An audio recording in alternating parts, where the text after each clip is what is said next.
After working for 5 years since graduating, I received a postcard announcing a high school reunion.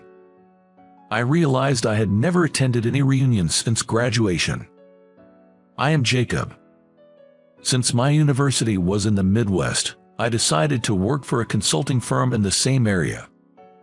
It takes more than 2 hours to fly to my hometown, so I rarely go back to my parents' house. So I never attended any of my junior high or high school reunions. I've just finished work, so this might be a good opportunity. So I decided to attend this time. I work for a consulting firm specializing in hospitality businesses like hotels, inns, bed and breakfasts, and guest houses. My day starts with checking the operational and booking status of the hotels I manage. Analyzing these figures is a critical part of my job. After that, I have a meeting with the owner or manager at the hotel I am in charge of.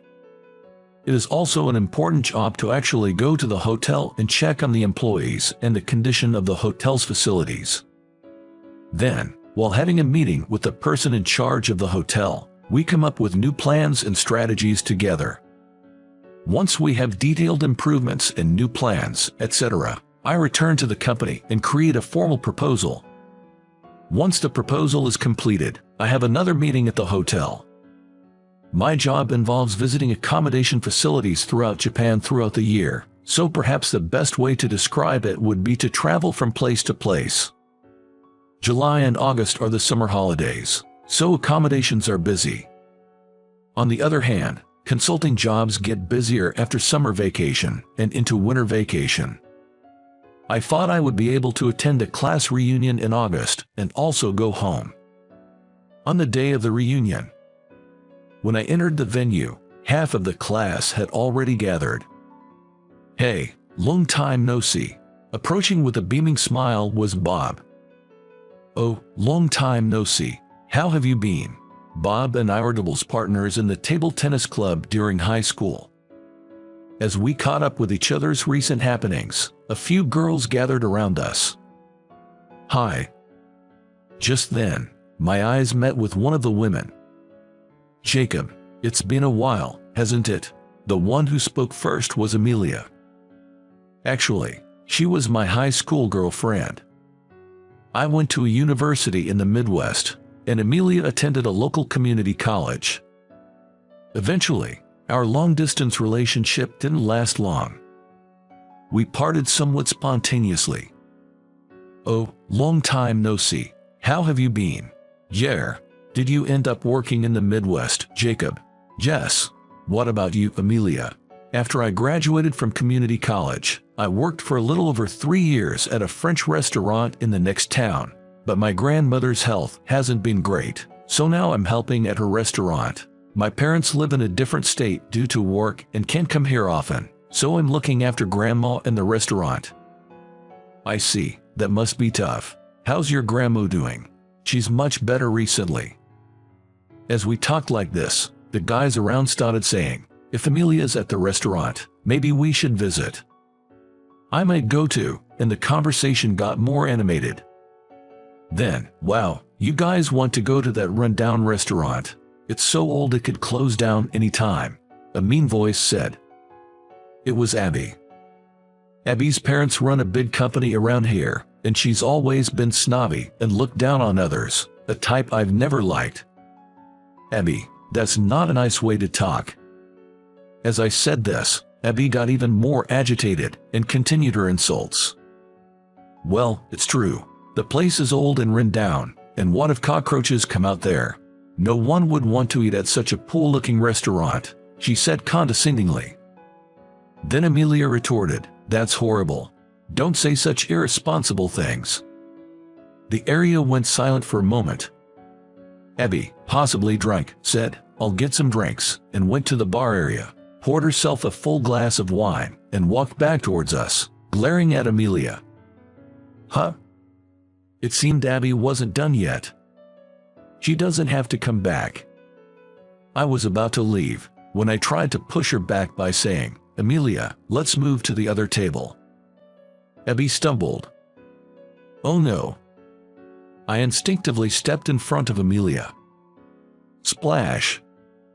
The wine hit me right in the face. Ach! I stood there, drenched in wine, stunned. Amelia hurriedly offered her handkerchief, saying, "Oh no, Jacob, are you okay?" Abby, obviously drunk, laughed. "Look at Jacob covered in wine. Ha ha ha, that's what you get for getting in my way," and then staggered off towards another table. The girls were like, "What?" Abby just left without apologizing. Typical self-centered behavior. Amidst this, Amelia got a towel from the staff for me. I cleaned the wine off my face and hair in the restroom, and when I came out, Amelia rushed over to me. "Thanks for this. I really appreciate you getting the towel." She then apologized, looking guilty. "Jacob, you shielded me from getting splashed. I'm sorry." No, it's not your fault at all." I smiled, trying to reassure her. "You always worry too much, Amelia, just like old times," I said, and she looked surprised for a moment, then smiled at me with the same kindness she always had. As the party was wrapping up and we were heading to the exit, she caught up with me. "Jacob, my grandma's place is nearby. Your shirt got stained, so why don't you stop by?" "Oh, but I don't want to impose," I said, though I was actually curious about her grandma's restaurant. "It's better to get the stain out quickly." "Well, I'll stop by for a bit." So we headed to her restaurant together. Along the way, she apologized again. "I'm really sorry about this." "It's okay, you've apologized enough." I playfully tapped her on the head and laughed, and she laughed along. "Our shop is called Taylor," she said, pointing to a rather old building. "It looks pretty spacious." "Yeah, there are 6 private rooms for parties on the 2nd floor. It's fairly large." The restaurant was much bigger than I had imagined. When I entered the store, there were no customers and it was empty. Her grandmother is preparing food in the back. "Grandma, this is Jacob, a high school classmate." "Good evening, I'm Jacob.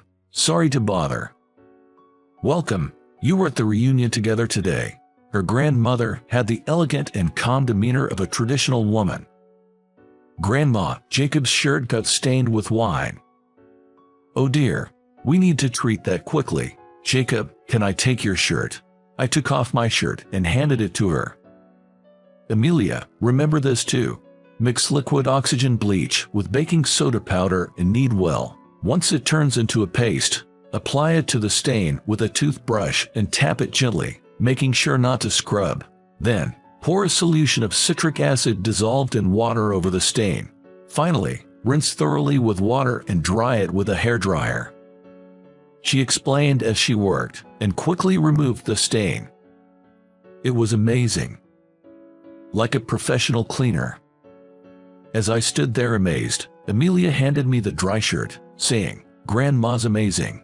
In the end, Abby didn't apologize even once. Amelia frowned. That's typical Abby. Even at this age, some things never change. As we talked about the reunion, her grandmother brought out beer and omelet. I was surprised when I took a bite. It was incredibly delicious. This omelet is so fluffy and incredibly tasty. "Oh, I'm glad you think so. Feel free to eat as much as you want." Then, we were treated to stew and salmon grilled on magnolia leaves. Each dish was an absolute delicacy, flawlessly delicious. And not just tasty, but also elegantly presented. "Excuse me for asking, but despite such exquisite dishes, it seems like you don't have many customers." Grandma nodded in agreement, and Amelia said, "You're right. Maybe we should advertise more on social media in this day and age."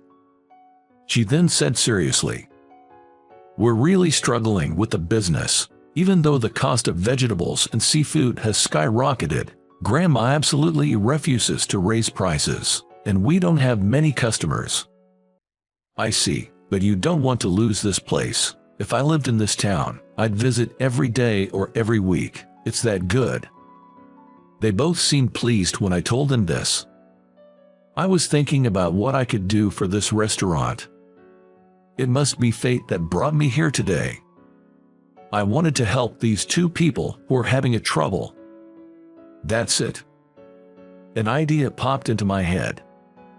I work in consulting for hotels and inns, like bed and breakfasts and pensions. Maybe I could help with attracting customers to this place. I suggested, and she momentarily looked pleased, but then said, "Oh, but we're not in a position to afford consulting fees." Grandma also looked sad. "Leave that to me. I'll find a sponsor." A sponsor? Yes. Partner with shopping malls or companies for sales or giveaway campaigns, including meal vouchers from this restaurant. Then ask customers who dine here to post on social media or food review sites and offer them coupons to turn them into repeat customers. What do you think of this idea? I don't fully understand, but it sounds like a great plan. Yes, I think so too. They both brightened up. If this plan works and we double our customer base, I'll come back to talk about a consulting contract. I promised to bring potential sponsors soon and left the restaurant. I immediately picked a few of my company's business partners and proposed the idea. I invited the managers from these partners, along with their families, to dine there. Amelia and her grandmother's cooking pleased everyone. Soon, we got an offer for a partnership from a shopping center affiliated with a hotel chain. They wanted to use meal vouchers from Taylor as prizes for a lottery during a winter sale. We then created a website for the restaurant. I kept the design simple and showed Amelia how to update it. We also set up official social media accounts and posted various menu items. Well, our dishes look delicious in these photos, Grandma said, peering at the cell phone. Then, travel agencies and hotels in the same prefecture began to offer lunch vouchers for Taylor as an optional service for their guests. A few months later, I was back at Taylor for a meeting. To my surprise, the president of a national hotel chain, Thomas, was there to meet us. "Nice to meet you, I'm Thomas. I actually dined here recently with my sister. The food was even better than the rave reviews online." Grandma smiled as she listened to the president. Amelia thanked him, saying, "Is that so? Thank you very much. However, the aging of the building does concern me. Wouldn't it be nice to remodel it, keeping a classic atmosphere but adding a touch of an inn?" Thomas suggested. Indeed, such a remodel could attract even more customers. But Amelia looked a bit sad. "Yes, that's true. But until recently, we hardly had any customers. Our business is quite." Thomas then made an offer.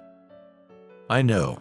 How about this? My company could sponsor your restaurant and provide the remodeling. How does that sound?" "What?" We all exchanged surprised looks. Thomas continued, "Our hotel in the same prefecture would like to offer lunch at your restaurant to our guests. I've brought a remodeling design proposal. Here's the plan." The design he showed was elegant, emphasizing the warmth of wood, fitting for a fine dining establishment. I couldn't help but exclaim, "This is wonderful. It perfectly matches the refined and delicate taste of Taylor's dishes." I then asked for Amelia and her grandmother's opinions. "I think this offer is beneficial for both the restaurant and its future customers. What do you two think?" Amelia answered first. "I can think of a more gracious offer, right, Grandma?" "Yes, but is it really okay to take advantage of such a wonderful offer? I feel a bit guilty," Grandma said, looking at Thomas. Thomas reassured her, "No need to feel guilty at all. This is an investment for our company. I believe that Taylor's lunches will become a highlight of our services. I'm certain this restaurant will be hard to book in 6 months." Encouraged by Thomas's words, Grandma decided to accept the proposal. A year later, Taylor had transformed beyond recognition from its once rundown state into a beautifully renewed establishment. I love the calming atmosphere of this wood decor.